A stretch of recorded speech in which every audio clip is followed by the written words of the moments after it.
calculated, nil. Increase in social tolerance these days in the world, nil. My beloved Barcelona was so tolerant, so nice. Now has become like Scandinavia. Meaning, we love the third world people as long as they stay there. So let's finance all kind of programs to provide the children, to do every possible thing, but stay there. Don't come here, don't pollute our culture. So Barcelona completely changed its attitude with the service in hand. Because in the last, how much now? In the last 10 years, Barcelona went from 2% foreign-born to 20% foreign-born. And at this point, I said the Ramblas is for tourists. No, the Ramblas is for tourists and immigrants. And I don't know exactly what people hate most of the two groups in terms of but the attitudes against immigrants has just become absolutely xenophobic. And the most important problem in Europe today is xenophobia. Because Europeans still think about themselves as pure breed, you know. And in addition, they call immigrants people who are not immigrants, like French kids born in France from Algerian descent. They are called immigrants. Immigrants. They're not immigrants. They're French. But as one political leader in France told me not long, about 7 years ago, yeah, they're French, but not French like the others. In that sense, the United States has a huge advantage over Europe at this point. A huge advantage. Not that Americans are not racist, but the point is that if they really have to be, they want to practice their racism, it's a full-time job.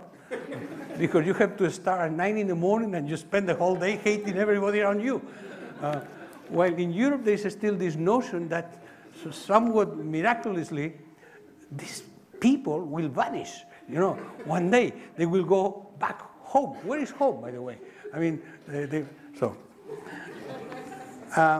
the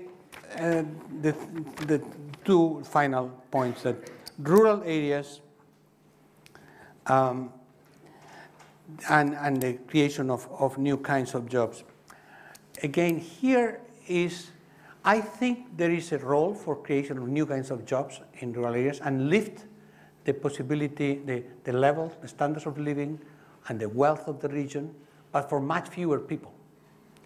In other words, if you develop, in terms of purely rural areas, if you develop a competitive rural production, agricultural production in a rural area, that will employ people at much better levels, in exploitation of a new type, like I do in Amazonia, for instance, Amazonian fruits with a very good potential in terms of vitamins and minerals, etc., that you can actually market globally with a little label saying "Save Amazonia," so people then 10 euros more for saving Amazonia, and they're happy. So there are all kinds of nice people in the world ready to pay what I call a revolutionary tax for saving the planet. So that's a good marketing strategy. And that creates much better jobs. But at the same time, the current unproductive system sustains a lot of jobs at a very low level. Lots of jobs, half activities, not real jobs. So my point is that modernizing agricultural production is reducing employment. The other possibility is what I'm for, is an intelligent tourist industry of ecotourism, wildlife tourism, etc., etc. But that's not rural development. That's industrial development in a previously rural area that will become urbanized very quickly. And I am for it, because that's the way to go, in my opinion. In many countries, you have a wonderful nature. You can produce lions by bringing them throughout the continent from other places to really have lions, unlike you. And then you can develop this kind of tourism. And finally,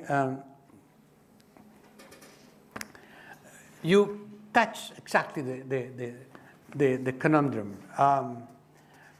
If you take care of solving, at least improving the situation in the metropolitan areas, well, that will become will be more attractive locations for people, and so more people will come, and then what you have done, you have to redo it again.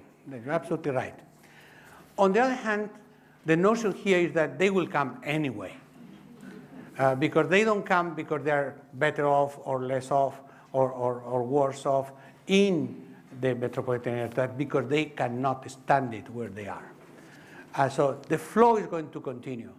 And therefore, the notion here is that to prepare and plan for high-level metropolitan development, using the qualities of metropolitan areas, meaning the ability to create, to develop creativity, innovation, synergy, economies of scale, economies of synergy, to use that to increase the capacity of metropolitan areas, because people are going to come anyway.